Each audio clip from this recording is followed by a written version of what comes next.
پیر کے دن کا روزہ رکھ کر بس ایک لفظ پڑھ لو، اگلے ہی دن فرشتے دولت لے کر تمہارے گھر پہنچ جائیں گے۔ اتنا رزق اور اتنی دولت ملنے لگے گی کہ سمجھ نہیں آئے گا کہ اتنی دولت کو رکھے تو رکھے کہاں۔ پیارے بہن بھائیو، آج آپ کو پیر کے دن اور پیر کے دن کے روزے کی فضیلت کے بارے میں بھی بتائیں گے، اور یہ بھی بتائیں گے کہ پیر کے بعد رزق اور دولت کے دروازے آپ پر کھل جائیں گے۔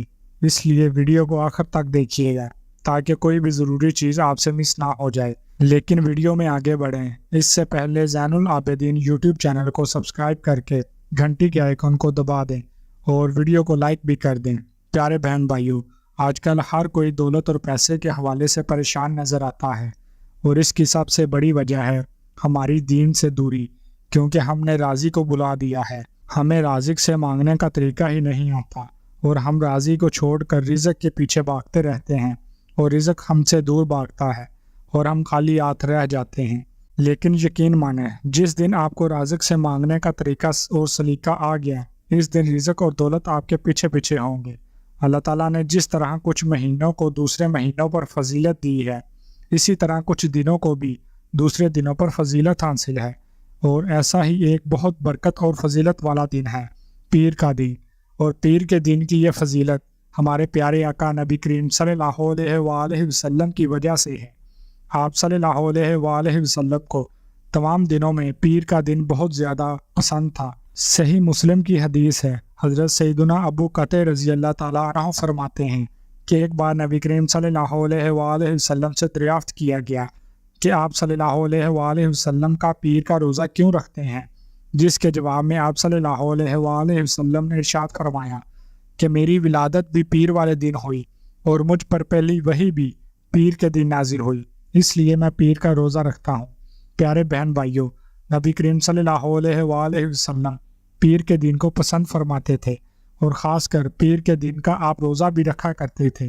یہی وجہ ہے کہ پیر کا دن بہت برکت اور فضیلت والا دن ہے۔ داتا علی حجویری گنج بخش رحمۃ اللہ علیہ فرماتے ہیں کہ جو شخص بھی نبی کریم صلی اللہ علیہ وآلہ وسلم کی نسبت سے پیر سے پیار کرے تو اسے 5 بڑے حیران کن فائدے حاصل ہوتے ہیں۔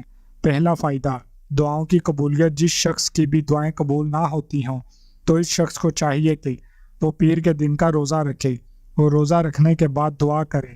انشاءاللہ تعالیٰ اس کی ہر دعا، اس کی ہر حاجت اللہ تعالیٰ قبول فرما لیں گے انشاءاللہ۔ دوسرا فائدہ، انسان کے درجے بلند ہوتے ہیں۔ تیسرا فائدہ، جو شخص پیر کا روزہ رکھے اور کثرت سے نبی کریم صلی اللہ علیہ وآلہ وسلم پر درود و سلام پڑھتا رہے تو اللہ تعالیٰ اس شخص کو تمام مخلوق سے بے نیاز کر دیتے ہیں۔ وہ شخص کسی بھی حوالے سے مخلوق کا محتاج نہیں رہتا، تمام مخلوق اس سے پیار بھی کرتی ہے اور اس کی عزت بھی۔ چوتھا فائدہ، جس شخص کی قسمت میں رزق اور دولت نہ ہو، اور وہ شخص رزق کی تنگی سے پریشان ہو لیکن وہ دولت مند بننا چاہتا ہو، تو اسے چاہیے کہ پیر کے دن کا روزہ رکھیں اور اللہ تعالیٰ سے رزق اور دولت مانگے۔ انشاءاللہ تعالیٰ اللہ تعالیٰ اسے اتنی دولت، اتنا رزق دے دیں گے کہ اس کی 7 نسلیں بھی بیٹھ کر کھائیں گی تو وہ رزق اور دولت ختم نہ ہو گئے۔ پانچواں فائدہ، پیر کا روزہ رکھنے سے زندگی، رزق اور دولت میں برکت ہوتی ہے اور ہر قسم کی بے برکتی، نحوسیت کا خاتمہ ہو جاتا ہے۔ پیارے بہن بھائیو، ظاہری بات ہے ہمارے آقا نبی کریم صلی اللہ علیہ وآلہ وسلم کی نسبت جس دن سے جڑ جائے وہ دن فضیلت اور برکت والا ہوگا۔ اب بات کر لیتے ہیں کہ پیر کے دن کا روزہ رکھنے کے بعد آپ نے کون سا وہ لفظ پڑھنا ہے جس کے بعد رزق اور دولت آپ پر برسنے لگے گی، اور آپ کی تمام رزق، دولت اور پیسے کی پریشانی انشاءاللہ تعالیٰ اگر اللہ نے چاہا تو ختم ہو جائے گی۔ لیکن اس سے پہلے کہ اس پر بات کریں، ویڈیو کو لائک کر دیں۔ ویڈیو کو لائک کرنے سے آپ کے پیار اور محبت کا پتہ چلتا ہے اور اس سے بہت خوشی ہوتی ہے۔ تو پیارے بہن بھائیو، آپ نے نبی کریم صلی اللہ علیہ وآلہ وسلم کی نسبت دیکھ کے آپ صلی اللہ علیہ وآلہ وسلم بھی پیر کو پسند فرماتے تھے اور پیر کا روزہ رکھا کرتے تھے، اس نسبت سے آپ نے پیر کا روزہ رکھ لینا ہے۔ تو پیر کا روزہ رکھ لینے کے بعد آپ نے جب عصر کی نماز ادا کر لینی ہے تو عصر کی نماز ادا کر لینے کے بعد آپ نے جائے نماز پر ہی بیٹھے رہنا ہے، اور جائے نماز پر بیٹھے ہوئے آپ نے سب سے پہلے 11 بار درود شریف پڑھ لینا ہے۔ چاہے تو درود ابراہیمی پڑھ لیں یا چاہے تو دوسرا کوئی بھی درود پڑھا جا سکتا ہے، لیکن بہتر یہی رہتا ہے کہ 11 بار آپ درود ابراہیمی پڑھ لیں۔ جب آپ 11 بار درود ابراہیمی پڑھ لیں، اس کے بعد آپ نے 11 بار ہی اللہ تعالیٰ کا ایک اسم مبارک پڑھ لینا ہے۔